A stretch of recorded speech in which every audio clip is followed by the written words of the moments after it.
Hello, my friends, my keto friends, keto family. It's almost 2019. It's Sunday today, December 30th. So it's New Year's Eve, right? Sorry. So I wanted to share something cool. My husband got me a multi-pot, not an instant pot, a multi-pot for Christmas. So there it is. Isn't it lovely? And I made some bone broth today. I'm really excited to test it. So I'm not hungry right now, but this is kind of what it looks like. You can see it's already kind of separating it.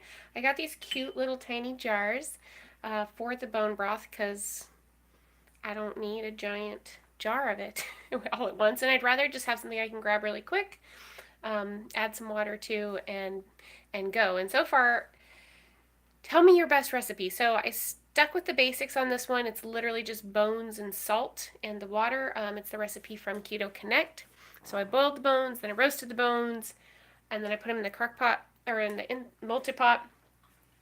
Some of the recipes say to use apple cider vinegar, which I am definitely going to try next time because I did on high for 4 hours, and I used marrow bones, and like some of them you can see the marrow cooked all the way out, but I feel like some of them it didn't go all the way, and also the bones aren't as soft as I thought they would be for cooking that long. But that's kind of, I'll show you the gelatinous mess. There it is. So anyway, check out Keto Connect's recipe if you want the recipe for that. It's literally just bones and salt and water. So, and a multi-pot. But you don't have to have a multi-pot or Instapot or a pressure cooker. You can just do it on the stovetop or in the crock pot if you want. It's just going to, instead of taking an afternoon to do it, so I started this after church, and now it's still evening time and it's ready. So instead of it being a 1 day thing, it's going to be like 2 days basically. It's 24 to 48 hours if you do it in the crock pot or on the stovetop, which I would probably, if you have a crock pot over a stovetop, I'd definitely do it in the crock pot simply because I don't really want something on my stove that long. Especially if I'm like leaving the house, that sort of thing. That seems kind of sketchy to me. But anyway, I thought I would kind of give you guys an update. I had been doing the dairy-free, nut-free, and sweetener-free. I'm still doing sweetener-free. That has been going really, really well. And I think for me personally, that is it. That is big time my trigger. My appetite has gone way down since I cut out the sweetener, so I'm not like fighting myself and wanting to eat everything. And I'm not thinking about food as much either, which I strongly appreciate. So that's been going really good. I still haven't been tracking. For those of you that might have watched the August videos, I still don't really track consistently. I tracked for a few weeks here, I think about a month ago, I think it was, just because I wanted to see what was making me feel better, what was making me feel worse, etc. But after cutting out the dairy and the nuts, I haven't incorporated all of those things back completely yet. I haven't done a Parmesan test yet, but I've tested pretty much everything else. And what I've noticed is that I do have a little bit of constipation. Sorry if that's TMI, but it's not really bad if I do dairy dated every day. But you know, I thought it might have been my joints were hurting a little bit, but now I don't know. It's so inconsistent that I really don't think that's what it was. And as far as like the heavy cream, honestly, I feel a lot better when I have heavy cream in my food or in my coffee versus the coconut milk. So one of the things I have cut out is the MCT oil. And I think that might have been something causing me just some nausea and stuff throughout the day. I'd get heartburn every now and then, and I think that's where it was coming from because I haven't had those issues unless I eat something specifically that I already know is going to make me nauseous.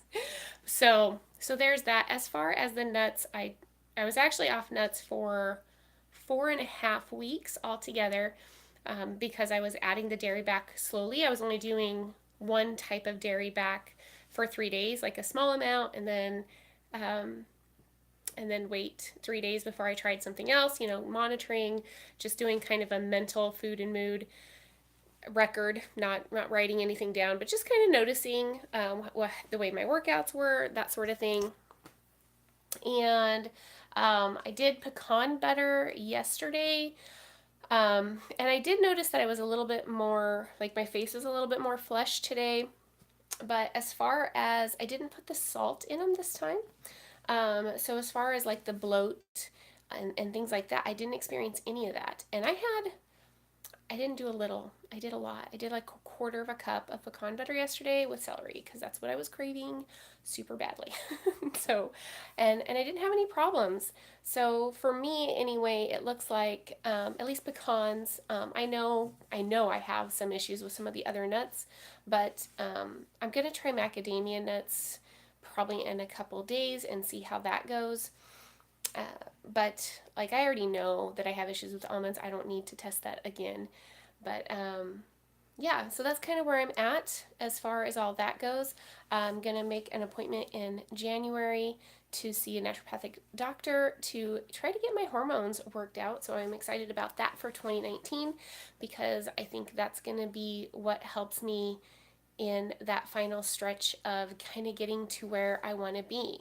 Because in 2019, on my goal, and my goal has always been because I knew I would lose the majority of my weight that first year, and I did. I actually lost basically all my weight in the first 8 months, and then I didn't really lose weight again anymore. So my body composition has changed, which we've talked about. There's my tree, isn't it pretty? Quite a bit with me working out. So I'm gonna check that out. Wow, that's a terrible angle. So yeah, so that's kind of what's going on with me. I'm still trucking along, hoping for 2019 to get down to my goal weight.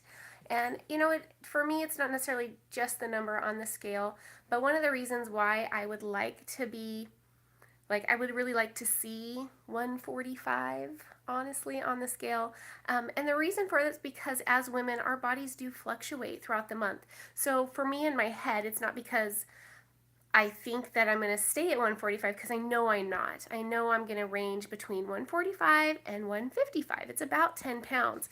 And if you go through YouTube and look at all of the keto ladies, or you do keto lady podcasts and you listen to them, I can't think of anybody that doesn't fluctuate from the people that share about 10 pounds a month. So I think that's pretty normal for women to fluctuate anywhere from 5 to probably 15 pounds a month with their cycle. And I'm okay with that. But so for me, I would like my top weight to be 155 because that's where, honestly, I was really comfortable. I was really happy with the way my body looked at that weight. I felt very confident. I liked the measurement of my waist at that weight because, of course, that extra 10 pounds tends to be in my tummy when I put it on. Yay for being a woman. It's super exciting. So that's kind of my goal. That's why I have that number in my head, because I'd like to be between 145 and 155 instead of between 155 and 165. So that is that. Winnie is the cutest little dog in the world, like our fake pretend staff here. Oh, Winnie, she thinks I'm going to hurt her. Ooh. That was for a children's church activity. But yeah, and I'm also hoping, my thoughts were that I would have a lot of the loose skin gone by July of next year. So I don't know. I guess we'll see. Yeah, in some places I feel like I have more loose skin like every month, as I said, even though my weight hasn't changed, my body, I'm smaller. I definitely am getting smaller each month as I build muscle in that area. I'm getting stronger, which I really like and enjoy, and my stamina is increasing.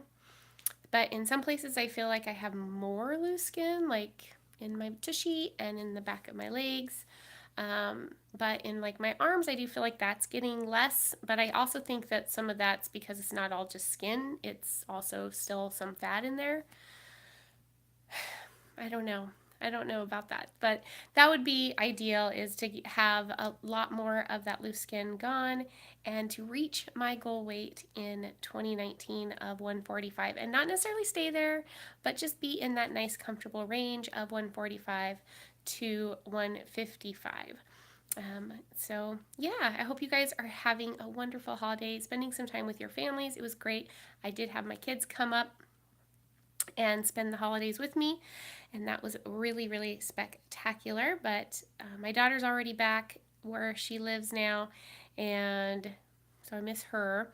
And then next week we take my son back. But anyway, hoping to get some more recipe videos up also in the new year. Let me know what you want me to try to make.